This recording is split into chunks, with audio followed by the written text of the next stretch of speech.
Us. I'm going to try to make it stand up better, okay? This is my little Delightful. Toys R Us, everybody, okay? And when they brought Toys R Us private, Toys R Us had a bunch, oh my gosh, I dropped you guys. Got excited. Someone get this woman a tripod. All right, I have a tripod. It's out in my office, and my husband is working out there. I can't use it right now. Okay, Toys R Us had a bunch of things, right?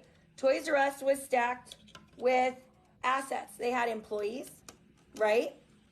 They had real estate, right? They had product inventory, right? They also had debt, right? But this was the total of their value. When they brought them private, what private equity will do is they come in with something called a leveraged buyout. A leveraged buyout is the most common way that they're acquiring things right now, and it's also the most dangerous, okay? So a leveraged buyout is where they come in and they say, Toys R Us is worth $100 million. With all of this is $100 million. They say, we're gonna buy you for $100 million, and it's really in the billions, but this is just an easy number to understand. But we only have $3 million, okay? So we're going to use $3 million of our own money. We'll call this $3 million. And we're gonna borrow $97 million from some pensions. Well, let's say $40 million. $40 million from some pensions, which gives us $43 million. The other $63 million we're gonna buy you with is going to come from money we borrow. But we're not gonna owe this money back. This money back is going to be due by Toys R Us. We don't owe this money back. We borrowed it, but Toys R Us owes it back, okay? And then when they get there, they want their money back. They want their $3 million right now. So the first thing they're gonna do is they're gonna fire a whole bunch of these employees. Then they're gonna sell off a bunch of their real estate and lease it back.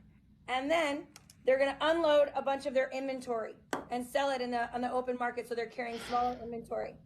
And they're gonna unload the rest of their assets and some of their intellectual property licensing. And they're gonna sell all that, and they're gonna make, let's say, $50 million for their $3 million. You would think that that would go here to pay down this debt. You would think they would swap this, and they would say $50 million to pay the $50 million debt. That's not what they do. They get this $50 million, and they pay themselves back immediately. So the debt is still owed, but they've made $50 million. And now the company's worth less, okay? Now they're gonna restructure it. They're gonna package it up and say, we have a new growth proposal. Can we borrow another $100 million? Because we're gonna grow. And they will stack another $100 million in debt on top of this company. And then they're gonna say, but we're gonna make $500 million. Now it owes $200 million back, but it was only worth 100, but now it owes 200 back.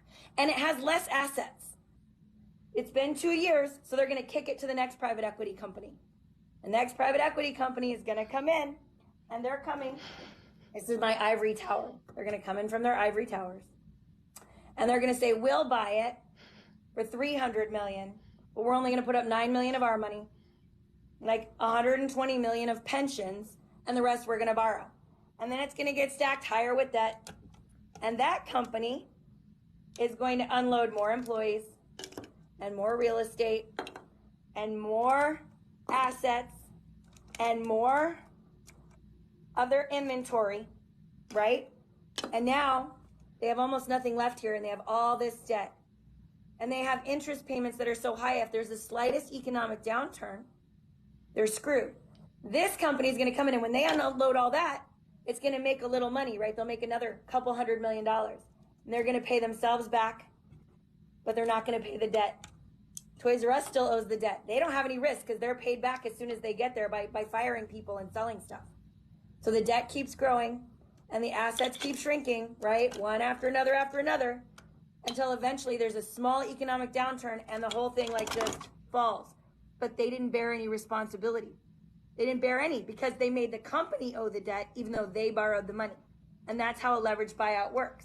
And they're doing it all across the United States right now with everything. It is not one thing or two things or three things. And at a certain point, that debt is going to be called.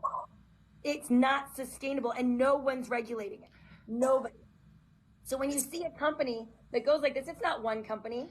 Okay, it's Toys R Us, it's Payless Shoes, it's Hertz Car Rentals. You're talking about Marie Calendars, and you're talking about Quiznos, and you're talking about 95% of franchises at this point.